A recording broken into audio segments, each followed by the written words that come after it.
A'udzubillahi minasyaitonirrajim. Bismillahirrahmanirrahim. Alhamdulillahirabbil alamin. Nahmaduhu wa nasta'inuhu wa nastahdihi wa nastaghfiruh wa na'udzubillahi min syururi anfusina wa min sayyiati a'malina.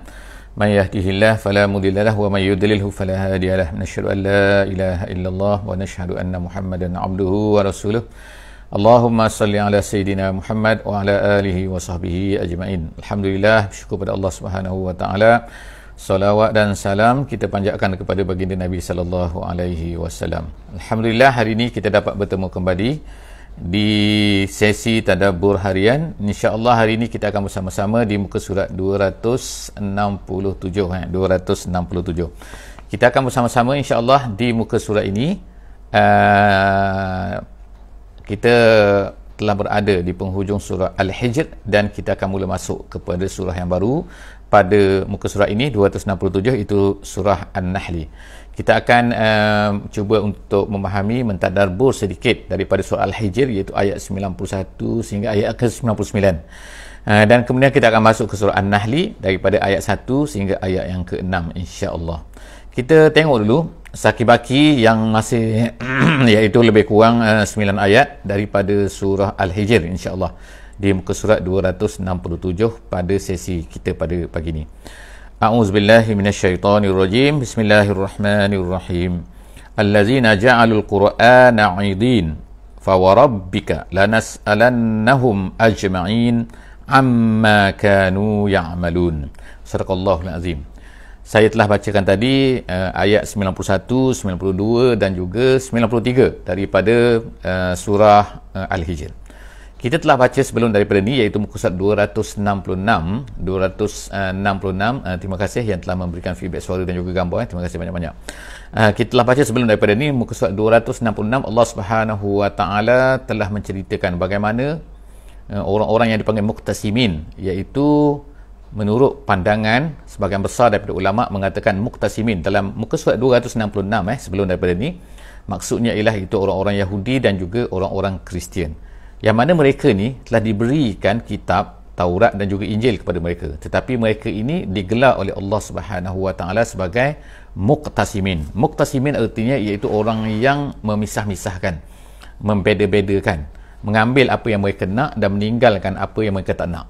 Jadi maknanya mereka tak ambil semua. Kita sebagai orang-orang Muslim, orang Islam, orang yang beriman, tak boleh buat macam tu. Itu adalah cara yang tak betul. Kita sebagai orang Muslim, orang mukmin, kita menerima semua benda yang telah ditetapkan, yang telah diberikan oleh Allah Subhanahu wa taala kepada kita. Apa yang diwahyukan oleh Allah Subhanahu wa taala, kita mesti terima semuanya. Bukan hanya memilih-milihkan, mengikut kehendak ataupun mengikut keinginan kita, apa yang sesuai kita ambil. Jadi itu nama dia muqtasimin. Allah Subhanahu wa taala sebut dalam ayat ini, dalam ayat 91 muka surat ini yang akan kita baca ni, Allah Subhanahu wa taala sebut allazina, sambungan daripada apa yang diceritakan oleh Allah sebelum daripada ni. Allah Subhanahu wa taala berkata, iaitu mereka ini ja'alul Qur'ana 'idin. Ja'alu Quran, mereka ini telah menjadikan Quran ini 'idin. 'Idin sini maksudnya adalah iaitu berpecah-pecah maksudnya. Ja'alul Quran. Quran di sini ada pendapat ulama mengatakan Quran di sini adalah memang Quran lah, iaitu orang-orang kafir Quraisy ini, mereka ni telah menolak-nolak Quran macam-macam. Ada yang mengatakan begini terhadap Muhammad, ada yang mengatakan begini, makna idin, berpuak-puak, sebahagian macam ni, sebahagian. Ada pendapat lain mengatakan bahawa yang dimaksudkan dengan Quran di sini ialah maksudnya ialah apa-apa yang telah diturunkan kepada orang-orang yang sebelum daripada Nabi kita sallallahu alaihi wasallam. Dinamakan Quran iaitu satu benda yang diturunkan kepada mereka. Jadi mereka ni telah memisah-misahkan Quran tu. Memisahkan iaitu memisahkan Taurat dan juga Injil. Dinamakan oleh Allah Subhanahu Wa Taala sebagai Quran. Jadi mereka ni memisah-misahkan, iaitu mereka ambil apa yang mereka nak dan menolak apa yang mereka tak nak. Yakfuru amanu bi ba'd wa yakfuruna bi ba'd. Amanu wa kafaru, wa kafaru bi ba'd. Jadi Allah Subhanahu Wa Taala sebutkan benda ni dalam bentuk idin. Itu maksudnya idin. Kita sebutkan bahawa ada dua pandangan tadi. Idin tu maksudnya ialah ada yang mengatakan pelbagai pandangan, kata-kata yang dikatakan, ada yang kata Nabi ni sihir dan sebagainya. Itu satu pendapat. Satu pendapat lagi mengatakan bahawa iaitu mereka ini memilih-milih sebagaimana yang dibuat oleh orang-orang Kristian dan juga Yahudi. Seterusnya Allah Ta'ala kata fa wa rabbika, dan demi Tuhan engkau. Inilah sumpah daripada Allah Subhanahu wa taala. Allah Ta'ala beritahu kepada Nabi kita sallallahu alaihi wasallam ayat ini iaitu ayat 92 ni dipanggil sebagai ayat tasliyah kepada Nabi kita sallallahu alaihi wasallam, iaitu Allah Subhanahu taala nak menghiburkan Nabi kita sallallahu alaihi wasallam, wahai Muhammad, kamu jangan susah hati, kamu tenang. Allah Subhanahu wa taala, Allah taala kata lanas alannahum, kami akan tanya nantinya ajmain, mereka semua ni atas apa yang mereka lakukan. Ingat, apa yang mereka buat ni terbiar macam tu saja. Allah taala tak hirau. Tak, Allah taala akan ambil, Allah taala akan tanya apa yang telah kamu buat ini kepada Muhammad. Allah taala akan tanya amma kanu ya'malun, ayat 93, iaitu apa yang mereka buat kepada Muhammad ni, Allah Subhanahu wa taala akan tanya mereka ni. So jangan risau wahai Muhammad, apa yang sepatutnya kamu buat, kamu wahai Muhammad ialah fasda bima tu'mar wa a'rid anil musyrikin. Wahai Muhammad, kamu isda maknanya izhar, maknanya i'lan, maknanya iaitu i'lankan, terang-terangkan, jangan sembunyi-sembunyikan lagi. Fasda. Setengah riwayat mengatakan seperti Ibn Mas'ud mengatakan Nabi kita sallallahu alaihi wasallam sebelum daripada ayat ini turun, Nabi kita sallallahu alaihi wasallam berdakwah secara tidak terang-terangan, iaitu berdakwah dipanggil sirri, iaitu secara rahsia. Nabi hanya berjumpa orang-orang yang tertentu dan memberitahu tentang Islam ini. Bukan Nabi iklankan. Tapi apabila ayat ini turun, dikatakan bahawa Nabi mula naik ke atas, di atas bukit di kota Mekah tu, bukit yang rendah, bukan bukit yang tinggi, tapi bukit, iaitu Nabi bercakap di atas tanah tinggi itu kepada orang Quraisy semua. Nabi panggil orang Quraisy semua supaya datang, dan kemudian Nabi menyampaikan dakwahnya selepas daripada ayat ini turun, fasda bima tu'mar. Jadi maksud ayat ini ialah fasda bima tu'mar, wahai Muhammad, apa yang disuruhkan kepada kamu untuk sampaikan sekarang kamu zahirkan, fasda wa a'rid anil musyrikin, dan juga hendaklah kamu wahai Muhammad a'rid artinya jangan hiraukan apa mereka nak cakap, apa mereka nak kata, apa mereka nak kutuk ke, nak kata. Wa'arid, berpaling bukan maknanya meninggalkan, tapi berpaling maksudnya ialah jangan hiraukan. Hendaklah kamu teruskan kerja kamu, jangan berhenti, teruskan dakwah kamu, jangan berhenti. Itu a'arid, anil musyrikin, daripada orang-orang musyrik yang akan mengganggu kamu. Jadi kamu teruskan. Jadi bagaimana? Adakah Nabi tak perlu fikir kepada mereka? Allah Subhanahu wa taala memberi jaminan. Di sini Allah taala kata inna kafainakal mustahziin. Kami yang akan kafainaka, cukupkan mereka semua ni, al mustahziin. Mustahziin orang-orang yang mempersenda-sendakan. Menurut setengah pendapat ulama, mengatakan, ahli tafsir mengatakan bahawa yang dimaksudkan dengan mustahziin inilah 5 orang daripada pembesar-pembesar Quraisy, yang mana mereka ni mempermain-mainkan Nabi kita sallallahu alaihi wasallam. Nama dia disebutkan. Boleh refer insya-Allah dalam kitab-kitab tafsir. Nama-nama mereka ni. Mereka ini 5 orang ini semuanya telah dibinasakan oleh Allah Subhanahu wa taala semasa berada di Mekah lagi. Maknanya tak tunggu dalam peperangan Badar. Yang lain tu Saki-Baki tu, Abu Jahal dan juga lain-lain tu semasa dalam peperangan Badar, mati dalam peperangan Badar. Tetapi ni yang 5 orang ni yang dipanggil mustahziin ini, orang yang mempermainkan Nabi kita sallallahu alaihi wasallam, telah mati semasa di Mekah lagi. Tak sempat pun Nabi bunuh mereka tu kan. Tak sempat lagi di dalam peperangan lagi, dah mati dah mereka ni di Mekah. Itu jadi Allah Subhanahu wa taala sebut inna kafainaka almustahziin. Allah Taala akan handle, Allah Taala akan cater semua ni orang-orang mustahziin. Jadi kamu wahai Muhammad, apa yang patut kamu buat? Fasda, teruskan dakwah kamu. Yang ini Allah Taala akan uruskan. Inna kafainaka almustahziin allazina yaj'aluna ma'allah ilahan akhar.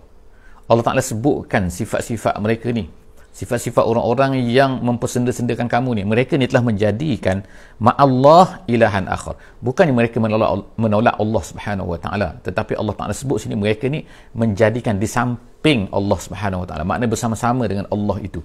Ma'allah maknanya Allah pun Tuhan mereka juga, tapi yang lain pun ilahan akhar, ada Tuhan-Tuhan yang lain. Maknanya itu nama dia sekutu, itulah nama dia musyrik.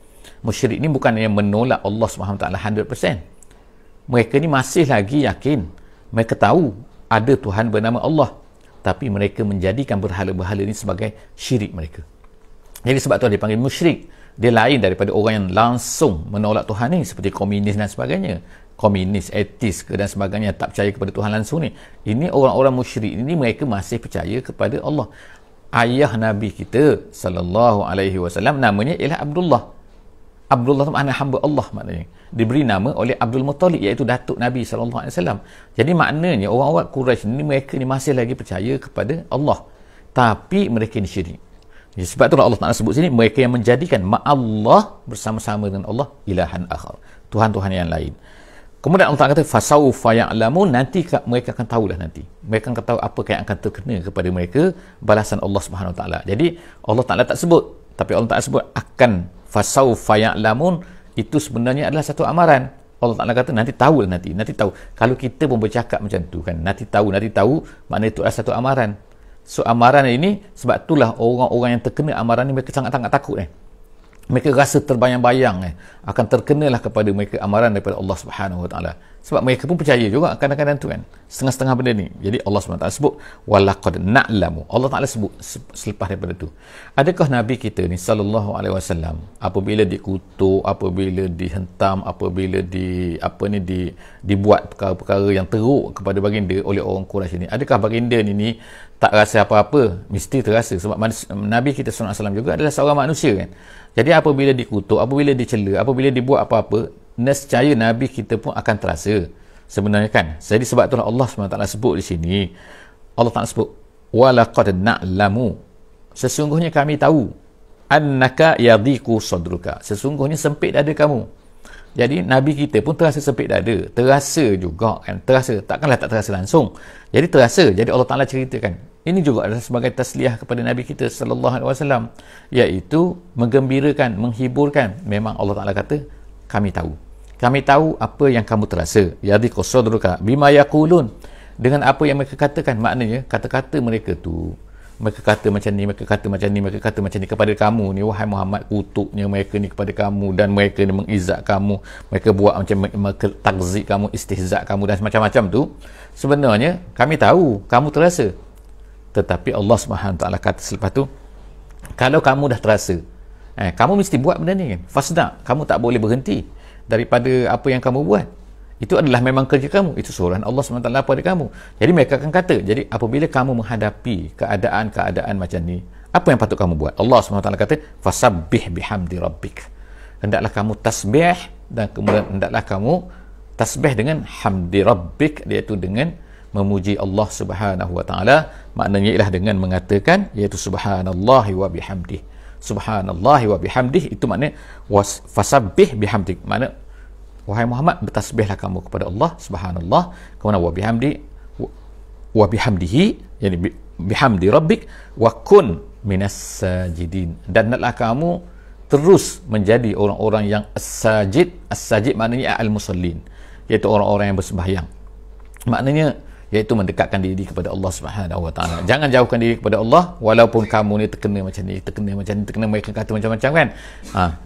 Kamu bertasbih, tahmid dan juga as-solah. Tiga perkara yang Allah SWT.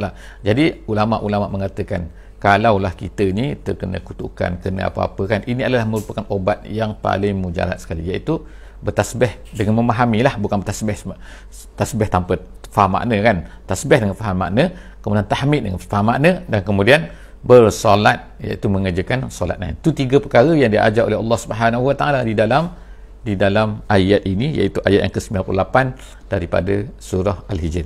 Yang terakhirnya Allah Subhanahu Wa Taala sebut sini, iaitu apa? Dia kata wa'bud rabbaka.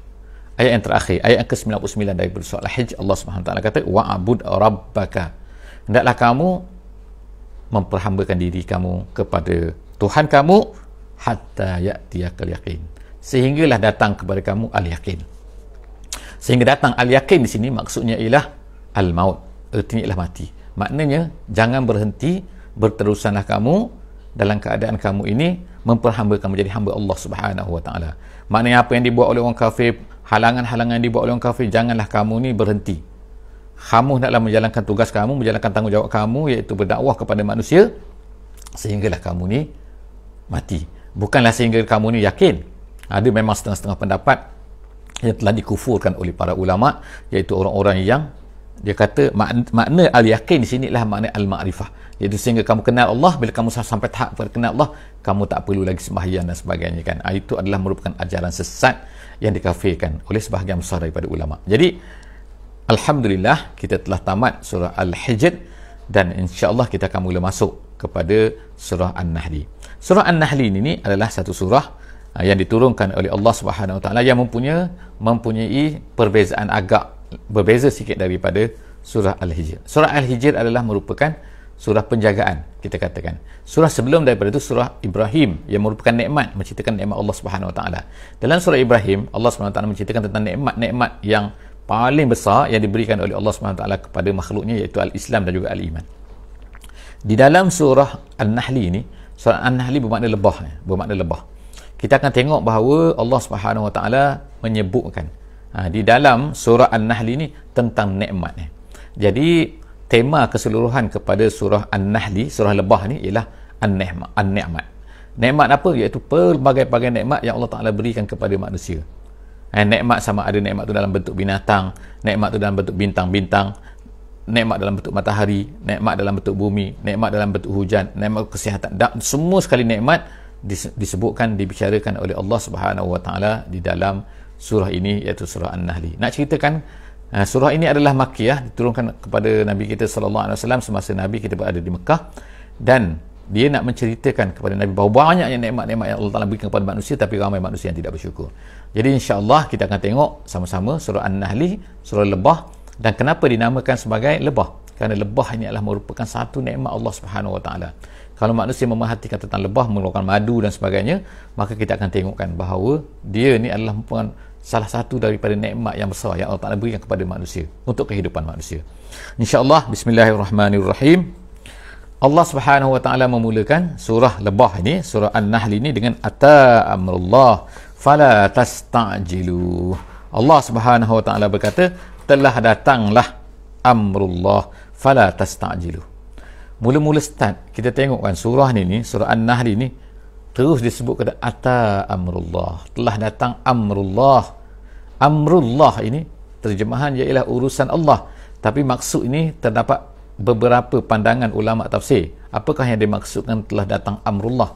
Setengah mengatakan bahawa maksud amrullah ialah janji Allah Subhanahu Wa Taala, iaitu memberi kemenangan kepada orang-orang yang beriman dan juga menghina orang kafir, menjatuhkan orang kafir, menghancurkan orang kafir. Itu satu pandangan ulama. Satu pandangan lain lagi mengatakan amrullah sini ialah al-qiyamah, maksudnya telah datang. Ata dikatakan telah datang, tapi adakah telah datang? Ini digunakan dalam bahasa Arab, iaitu menggunakan fi'il madhi, menggunakan fi'il yang dah lepas untuk menunjukkan bahawa kepastian dia akan berlaku. Dia belum berlaku lagi, tapi digunakan perkataan yang telah datang untuk menunjukkan kepada bahawa dia pasti akan berlaku. Jadi ata amrullah maksudnya ialah pasti akan datang janji Allah Subhanahu Wa Taala. Fala tasta'jiluh, jangan kamu gopoh-gopoh nak.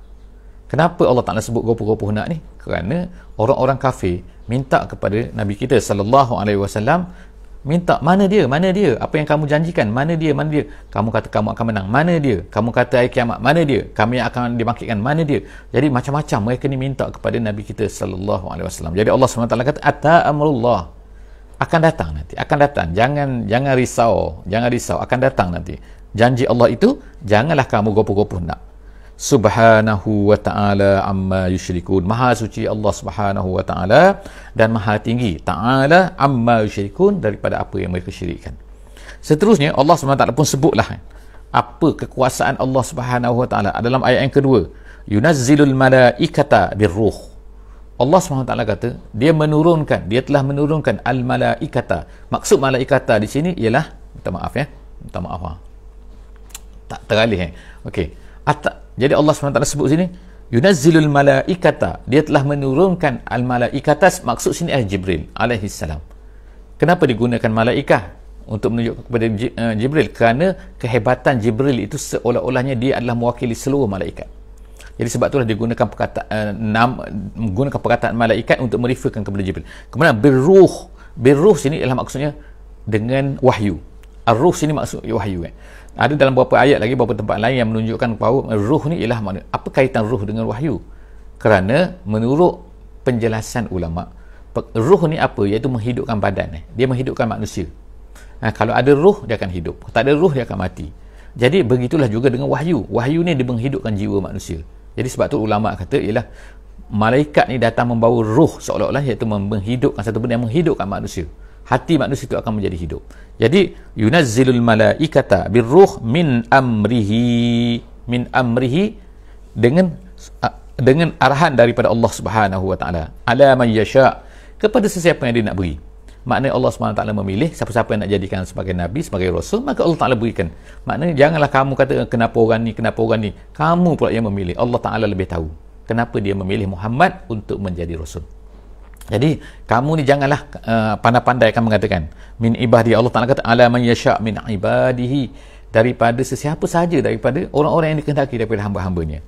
Kemudian anziru annahu la ilaha illa ana fattaqun. Yang penting ialah rasul-rasul itu ditugaskan, bila Allah Taala utuskan mereka ini ditugaskan untuk memberi peringatan kepada manusia bahawa la ilaha illa ana. Allah Taala kata, iaitu ini adalah mesej, tidak ada Tuhan melainkan aku. Allah Taala kata ini adalah mesej utama segala rasul-rasul. Apabila Allah Taala pilih mereka ini untuk menjadi rasul, apakah kerja mereka? Iaitu memberi peringatan, memberi inzar. Inzar ni memberi peringatan, jaga-jaga kamu. Sebab maksudnya ialah manusia ni biasanya apabila rasul ni datang, manusia ni adalah kebanyakan daripada mereka ni sesat. Sebagaimana Nabi Nuh, sejak daripada Nabi Nuh lagi, kalau ikutnya kan, sejak daripada, kalau kita kata Nabi Nuh dengan Nabi Adam ini sangat-sangat rapat, sangat-sangat baru kan. Tapi mereka dah sesat Bila Nabi Nuh diutuskan oleh Allah Subhanahu Wa Taala nak bawa kepada mereka ni kembali kepada Allah Subhanahu Wa Taala, kita tengokkan penentangannya, kesusahannya, bukan sedikit masa, 950 tahun. Berapa orang saja yang ikut Nabi Nuh, yang naik kapal, dan akhirnya Allah Taala tenggelamkan semuanya. Kemudian selepas daripada Tuhan, Nabi Hud alaihissalam, Nabi Saleh, kemudian dan begitu seterusnya, Nabi Ibrahim, sampailah kepada Nabi Isa alaihissalam. Manusia tu sentiasa sesat kan. Walaupun mereka tu adalah merupakan saki-baki, kalau ikutnya kan, manusia Nabi keturunan Ad ini adalah merupakan orang-orang yang terpelihara yang di dalam kapal Nabi Nuh tu, yang terselamat. Tiba-tiba mereka turun ke bahagian negara Arab tu kan, berada di kawasan Oman, di kawasan Yaman tu, dan kemudian mereka mendirikan tamadun di situ, kehebatan mereka. Lalu mereka ni sesat, lalu Allah Taala utuskan Nabi Hud kepada mereka. Tapi apa yang terjadi kita tengok kan, lepas tu mereka sesat. Mana majoriti macam mana mereka ni keturunan daripada orang baik. Jadi kita ni kenalah jaga-jagakan bahawa tak semestinya kalau datuk nenek kita ni okey, maka kita ni okey. Jadi kita, yang penting ialah kita memelihara agama, kita jaga agama, kita faham agama, kena belajar. Sebab itulah Allah SWT memelihara Quran ni kepada kita semua, supaya kita dapat ada satu benda yang boleh kita refer, iaitu Al-Quran. Sebab manusia di muka boleh menyeleweng, tapi Al-Quran tak boleh menyeleweng. Allah Ta'ala dah jaga dia. Jadi Allah Ta'ala sebut sini, iaitu Allah Ta'ala telah mengiringkan, itu dia kan, itu tugas Rasul-Rasul, iaitu anziru annahu la ilaha illa ana fattaqun.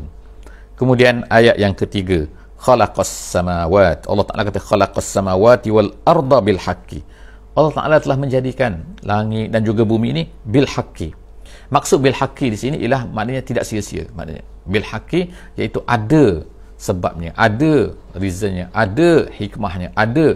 Allah Ta'ala menjadikan tu kan, taklah sia-sia. Kemudian ta'ala amma yusyrikun, maha tinggi Allah Subhanahu Wa Ta'ala daripada apa yang mereka syirikkan. Maknanya mereka ni mengatakan ini terhadap Allah Subhanahu Wa Ta'ala merupakan perkara-perkara yang tidak sepatutnya. Apa yang mereka kata tuan ialah kepada Allah Subhanahu Wa Ta'ala. Kita tengok ayat yang keempat, seterusnya ialah Allah Subhanahu Wa Ta'ala sebutkan khalaqal insan. Tadi Allah Ta'ala sebutkan, dalam ayat yang ketiga Allah Ta'ala sebutkan dia menciptakan langit dan juga bumi bil haqqi. Kemudian manusia pula, manusia ni bagaimana? Allah Ta'ala kata khalaqal insan min nutfah. Allah Ta'ala telah menciptakan, menjadikan manusia hanyalah daripada nutfah. Asal makna nutfah ni ialah setitis air yang berada di dalam bekas. Kalau kita tuangkan air daripada bekas yang ke dalam gelas dan sebagainya, kemudian ataupun kita tuangkan air dalam gelas, kadang-kadang dia masih berbaki, ada satu titik dalam gelas tu kan. Satu titik tu dipanggil nutfah asal dalam bahasa Arab. Kemudian dalam makna di sini, nutfah sini maknanya air mani. Maknanya sangat-sangat kecil kan. Macam mana setitis air itu boleh tiba-tiba boleh jadi manusia. Itulah Allah Ta'ala nak sebutkan, nak ceritakan bahawa Allah Ta'ala ni maha berkuasa. Allah Ta'ala boleh jadikan kita daripada benda yang sangat-sangat kecil kan, macam tak logik, macam mana dia boleh jadi manusia. Jadi Allah Ta'ala sebutkan benda ni, jadikan kita benda ni, semua manusia tahu kan perkara ni kan. Jadi ada lelaki, ada perempuan, kemudian lahirlah manusia. kemudian lahir ada perempuan lelaki, lahirlah manusia. Jadi bagaimana? Jadi apa susah sangat Allah Ta'ala nak bangkitkan manusia balik nanti kan, apabila dah mati. Apabila mati dah jadi tanah pun nak bangkitkan. Kalau daripada tak ada boleh jadi ada, bagaimana? Kalau dah pernah ada, nak adakan balik, nak bangkitkan balik, apa yang susahnya? Jadi Allah SWT sebut sini, khalaqal insan min nutfah fa iza huwa khasimun mubin. Tiba-tiba mereka ini menjadi khasim. Khasim ni dia panggil ialah isim mubalaghah. Mubalaghah maknanya melampau. Khasim iaitu banyak khusumah. Khusumah ni banyak berdebat, banyak menolak, banyak bermusuh, banyak. Itu maknanya. Iaitu yang paling dahsyat sekali ialah mereka, bila mereka ni menolak Allah Subhanahu Wa Taala. Itulah dipanggil khusumah yang paling dahsyat, permusuhan yang paling dahsyat. Satu benda yang tak logik yang paling dahsyat sekali, mubin, jelas-jelas mereka ni tak betul. Maknanya boleh kita kata, dia kata tak boleh. Macam mana Allah Taala nak buat ni macam, sedangkan dia dijadikan oleh Allah Subhanahu Wa Taala. Jadi tiba-tiba dia pula menjadi pembantah, khasim. Itu sebab Allah Taala kata manusia ni, sifat manusia dia sifat macam tu, dia menjadi khasim al-mubin. Allah Taala kata khasim mubin. Faiza tu makna tiba-tiba, maksudnya tiba-tiba makna tengok kan, maknanya macam mana manusia boleh jadi macam, sepatutnya dia minta kita supaya kita fikir macam mana manusia ni boleh jadi macam, tak logik kan, sedangkan dia ni diciptakan oleh Allah Subhanahu Wa Taala. Kemudian Allah Taala sebut wal an'am, dan kemudian binatang pula. Sekarang kita tengokkan bahawa Allah SWT mula menceritakan tentang nikmat-nikmatnya. Sekarang binatang Allah Taala, siapa yang ciptakan? Allah. Wal an'am, sebab itulah disebutnya wal an'ama, dari atas kan. Itu sebab dia sambungan daripada khalaqal insan, Allah Ta'ala jadikan insan, dan kemudian Allah Ta'ala menjadikan al-an'am. Khalaqaha, Allah Ta'ala ciptakan dia. Jadi al-an'am khalaqaha al-an'am. Allah Ta'ala menciptakan, menjadikan al-an'am tu. Lakum, Allah Ta'ala jadikan semua binatang ni untuk kamu. Bukan binatang tu untuk binatang, bukan binatang tu untuk binatang lain. Memanglah kita tengokkan kuda belang adalah untuk harimau, untuk singa. Tapi singa tu untuk siapa pula kan? Begitu kan. Jadi kan, kita tengok tingkatan-tingkatan kan, dia punya pusingan kan, yang ni untuk ni, yang ni untuk ni. Tapi last kali ialah sebenarnya untuk manusia. Manusia ni macam-macam kan. Kadang-kadang ada yang kita boleh ambil daripada dia untuk macam mana? Apakah nikmat yang boleh ambil daripada binatang? Kita akan tengok Allah Ta'ala sebutkan lakum fiha dif'un. Nombor satu yang Allah Ta'ala sebut ialah dia dijadikan untuk kamu fiha, pada binatang itu dif'un. Nombor satu dif'un. Dif'un maknanya panas, maknanya panas, maknanya iaitu warm, maknanya suam, rasa kepanasan. Bagaimana? Iaitu kulitnya, kadang-kadang bulunya, untuk kepanasan untuk manusia kan, memanaskan badan makna ketika manusia sejuk. Kemudian wa manafi', dan kemudian ada lagi wa manafi', iaitu manfaat-manfaat. Mana? Wa minha ta'kulun, dan ada lagi untuk ta'kul. Manafi' ni macam-macam. Manafi' ni manfaat apa? Kemungkinan kita boleh naik dia, kemudian kita boleh tengok dia, kemungkinan kita macam-macam manfaat dia kan. Jadi makna segala binatang tu ada manfaatnya untuk manusia. Cuma bagaimana manusia ambil tu, cara ambil manfaat tu macam-macam. Jadi kemudian, jadi nombor satu adalah untuk kepanasan, yang kedua adalah untuk manfaat, yang ketiganya wa minha ta'kulun, dan antara binatang, ada antara binatang tu yang kamu boleh makan. Seperti unta, seperti kambing biri-biri, seperti kambing, seperti lembu dan sebagainya kan, yang boleh dimakan lah. Jadi maknanya ada yang boleh dimakan, ada yang boleh digunakan untuk manfaat lain, ada macam-macam. Ada lagi yang Allah Ta'ala sebut selepas daripada tu, iaitu ayat yang ke-6. Ayat yang ke-6 kita tengok minta maaf. Okey. Jadi Allah Ta'ala sebut kita ayat yang ke-6 walakum fiha jamal. Dan kemudian lagi ada lagi untuk kamu, ada yang untuk kecantikan. Maknanya jamal itu cantik, maknanya iaitu cantik dari segi pandangan. Cantik ni mata kan, maknanya kita tengok oh cantik. Kadang-kadang sekarang ni kita boleh tengok gambar kan, oh cantiknya kan. Bayangkan dunia ni tak ada. Tengok ikan dalam lautnya, ikan apa tak kira lah kan, laut kita tengok banyak ikan, bukan kita makan pun, tapi orang pergi ambil gambar dalam laut tu kan, kita tengok banyak ikan, seronok kita tengok kan. Jadi itu adalah merupakan jamal, dia kata kecantikan, satu benda kecantikan. Walakum fiha jamal, pada binatang-binatang itu jamal. Ketika hina turihun, ketika binatang-binatang itu balik. Turihun maknanya balik daripada, mana petang-petang dia masuk kepada kandangnya. Ini maknanya pada binatang-binatang yang kita bela, kita pelihara, kita dapat tengok kecantikan ni juga. Iaitu pada masa dia ni turihun, balik dulu, balik ke kandang dia. Dan juga wahina tasrahun, dan ketika dia ni keluar nak pergi ke ke ladang ternak ke, nak pergi makan, keluar daripada kandang lah kan. Jadi masuk dulu. Jadi ulama-ulama sebut sini ialah kenapa disebutkan balik ke kandang lebih dahulu daripada keluar. Sedangkan kalau ikut logiknya, keluar dulu kemudian barulah balik kan. Disebutkan kerana biasanya, sebagaimana ahli tafsir kata, kerana biasanya apabila binatang tu balik tu, dia ni kadang-kadang lebih ceria daripada dia keluar. Sebab keluar ni ialah pada malam tu dia tak makan. Itu kata ulama tafsir lah kan.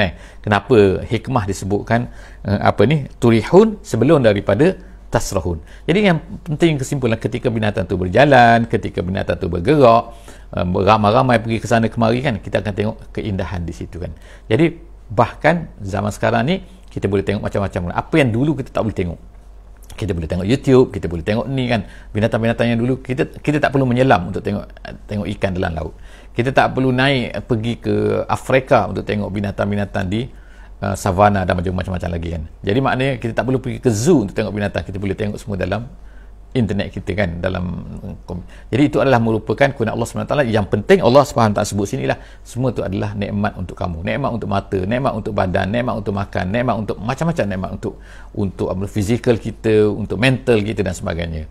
Masya Allah kan. Itulah kita kata surah An-Nahl ini adalah merupakan surah An-Ni'mah. Allah Ta'ala nak sebutkan semua nikmat-nikmat yang manusia itu dapat. Aku qauli hadza wa astaghfirullahal azim li wa lakum. Insya-Allah jangan lupa kita sambung lagi, kita tengok lagi apakah nikmat-nikmat Allah SWT dalam muka surat seterusnya, iaitu 268 pada kali akan datang insya-Allah.